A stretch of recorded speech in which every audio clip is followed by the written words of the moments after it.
The lad, Conor McGregor, is finally in the testing pool, mate. Alright, that was a terrible ass accent. Hey man, I tried. But anyways, Conor McGregor is finally in the USADA testing pool, man.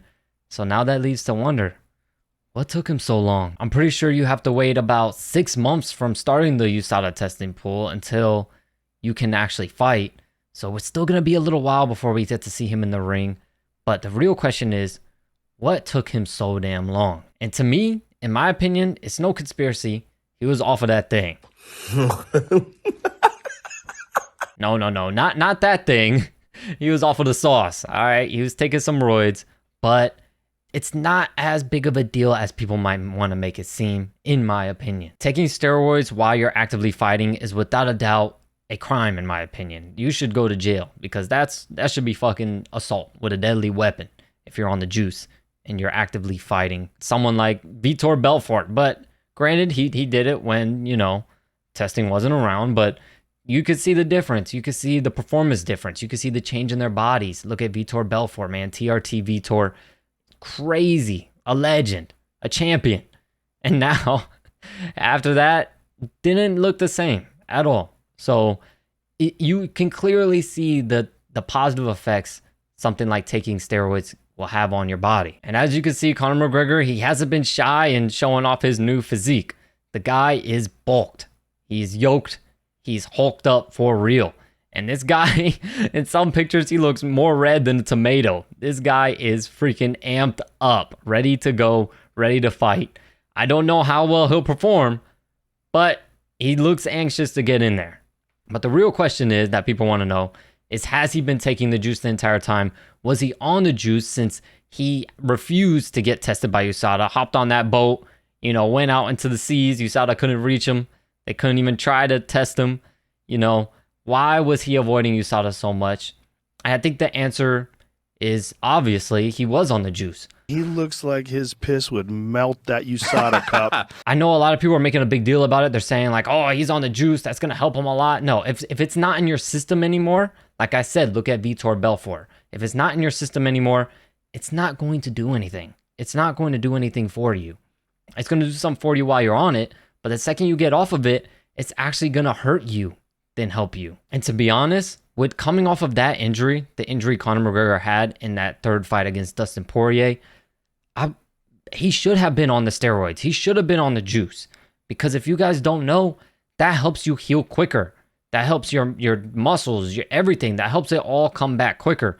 So if you want to come back and fight or be active in any sport, no matter what it is, if you want to come back as quick as possible, take it. Just take what the doctors give you. They're going to recommend it to you. It's going to be illegal for competition purposes, but if you want a speedy recovery, that's what they are going to recommend for you. So take it. You know what I mean? Why not? You're not competing no more. Just get out of the testing pool, take it, and then when it's all out of your system, get back in the testing pool. And you're healthy, of course. When you're healthy first, then when it's all out of your system, get back in the testing pool so that you can fight or you can compete in whatever sport it is. But with that type of injury, if you want to still compete and still compete at a very, very high level, and you want to compete soon, you don't want to wait fucking forever, and then it's still possibility that it could get worse or re-injured, you know, take the TRT or extra testosterone or whatever the hell you need to take. I don't care what it is. I don't care what steroids or whatever the fuck it is. Who cares? As long as it's not still in your system, come fight day, it does not matter. It does not matter. It is going to help him recover. So I'm not against it. But what I would be against is if he were hiding from USADA and then still trying to fucking fight without getting on USADA. But the UFC and Dana White, they're not going to allow that. Even though Conor's their cash cow, they love the guy. You know, they're maybe sometimes a little bit biased towards him.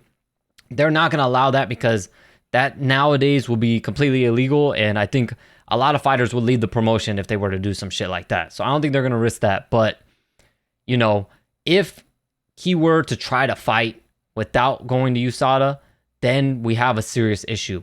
But he's going to USADA now, which proves that, in my eyes, he was on it. He was on it, but now he's off of it.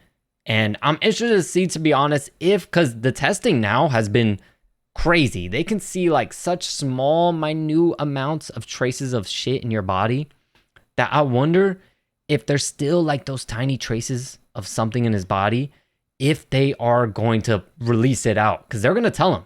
They're going to be like, hey, these are your records. This is what's in your body. This is what you have. So, you know, you're not going to be able to fight or whatever. But he can't fight for 6 months anyways. So I'm sure they're going to continue testing him and just make sure that it goes down over time. And the second that it goes up a little bit, they're going to be like, all right, nope, pump the brakes. But I think they're going to monitor him. But what I wonder is if they're going to come out with this information publicly, or if someone might end up leaking the information, because a lot of people out there don't really understand that, you know, just because I shot some fucking testosterone in me fucking 3 years ago, sorry, it's not going to help me right now. It's not helping me right now. People just think you automatically turn into the fucking Incredible Hulk the second you shoot up, and that's just not how it works. And make no mistake, right? Just because Conor was doing steroids and shit, he earned that physique, that body. You don't just shoot up and lay down in bed and get swole. You have to still be working out. You got to still be putting in work. So Conor has been putting in work. Is it the right work? Like, is he just doing weight training and shit? That's most likely not going to help you in a fight. I don't know. But, you know, Conor has been putting in work. He does look ready to fight. And that's what I like to see, man. I like, show us some hunger. Show us some drive. Show us that you still want to do this. We don't like the little nice guy, Conor McGregor. We don't like that guy. We want the animal. We want the old Conor back. And I think that's what he's doing. And I think it's a smart move. And if he was on the juice to help him recover, that's his business and his prerogative. And I would encourage it. I would say, go do it and recover. But now that it's out of your system, leave it out of your system. Don't do it again. Get in that USADA testing pool. Go in there and fight Michael Chandler or Justin Gaethje or whoever the fuck you want. I mean, at this point, I think you deserve Michael Chandler this fight, because Michael Chandler is a very active fighter. The guy, to be honest, if he wanted to, he could probably fight 3-4 times a year. But, you know, Conor, he's probably only going to fight like once a year. He's a big draw. He's going to make a ton of money every fight, even if it's not a title fight. Let's be real. How many fighters have you seen that are main event caliber of a pay-per-view that's not a title fight? So Conor McGregor is still that guy. The popularity's still there, especially in Vegas. I know in a lot of places around in America and other places in the world, he might not be very popular. But in Las Vegas, he's still that fucking guy. And especially in Ireland, he is still that guy. So he's still got the people around him. He's still got the fan base around him that'll be willing to watch him fight. And let's be real, you know, he puts on good fights. The guy, I commend every fighter for getting in there as it is. But a guy that's knocks someone out or gets knocked out, they're giving you entertainment every fight regardless. Someone like Drew Dober, you get entertainment every fight regardless of who wins. And Conor McGregor, that's how he fights. That's his style. Either he's going to knock the guy out or he's going to get knocked out. And Michael Chandler, it's the same. So this is going to be a very, very fun fight. I expect it to be a main event of a pay-per-view. Take my money, because I'm watching that 100%. I'm not going to miss it. But like I said in the beginning of this video, he is finally in the USADA testing pool. So it's looking like his comeback fight is nearly 6 or so months away. It might seem like long, but I guarantee you it'll come up quick. Thank you all for watching. I'll catch you in the next video.